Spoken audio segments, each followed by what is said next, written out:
စစ်ကောင်စီရဲ့စစ်မှုထမ်းဥပဒေကြောင့်ရခိုင်အမျိုးသားအမျိုးသမီး2600ကျော်ဖမ်းဆီးခံရပြီးဒုတိယအများဆုံးဖြစ်နေတယ်လို့သိရပါတယ်။ဒီအချက်လက်တွေက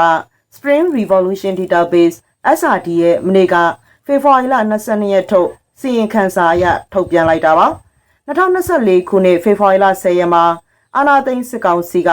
ပြည်သူ့စစ်မှုထမ်းဥပဒေကိုပြဋ္ဌာန်းပြီးနောက်2025ခုနှစ်ဖေဖော်ဝါရီလ1ရက်နေ့အထိရခိုင်ပြည်သူ2686ဦးမှာမတရားဖမ်းဆီးခံရတာလို့ဆိုပါတယ်။အာဏာသိမ်းစစ်ကောင်စီရဲ့ပြည်သူ့စစ်မှုထမ်းဥပဒေကြောင့်နိုင်ငံတော်ဝန်မှာအရတားပြည်သူစုစုပေါင်း19163ဦးဖမ်းဆီးခံခဲ့ရပြီးအဲ့ဒီထဲမှာရခိုင်ပြည်သူ2686ဦးပါဝင်ခဲ့တာပါ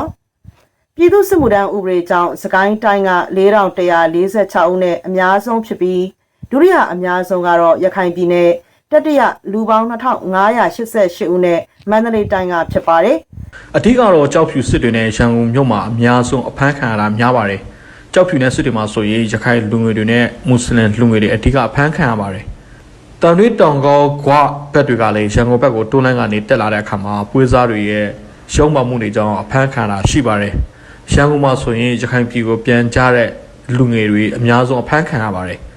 အခုလေးပြည်မှာရှိတဲ့ရခိုင်တွေကိုတွားလောင်ခွင့်တွေပိတ်ပင်ထားပါတယ်။ရခိုင်လူငယ်တွေကလည်းတိတ်မတွားရေးကြပါဘူး။အကြမ်းဖက်စစ်တပ်ကအကြောင်းအမျိုးမျိုးပြပြီးတော့ဖမ်းဆီးပါတယ်။ပြီးတော့စစ်မှုထမ်းဥပဒေနဲ့စစ်တပ်တွေကိုအတင်းအဓမ္မဆွေးသွင်းပါတယ်။ရခိုင်တွေတော်တော်များများမတရားခံရပါတယ်။တစ်ဖက်မှာစစ်မှုထမ်းဥပဒေကြောင့်ဖမ်းဆီးခံရတဲ့ရခိုင်ပြည်သူတွေဟာဘယ်မြို့ဘယ်ဒေသကဆိုတာကိုတော့အသေးစိတ်အကြောင်းအရာတွေကို SRD ရဲ့ထုတ်ပြန်ချက်မှာဖော်ပြမထားပါဘူး။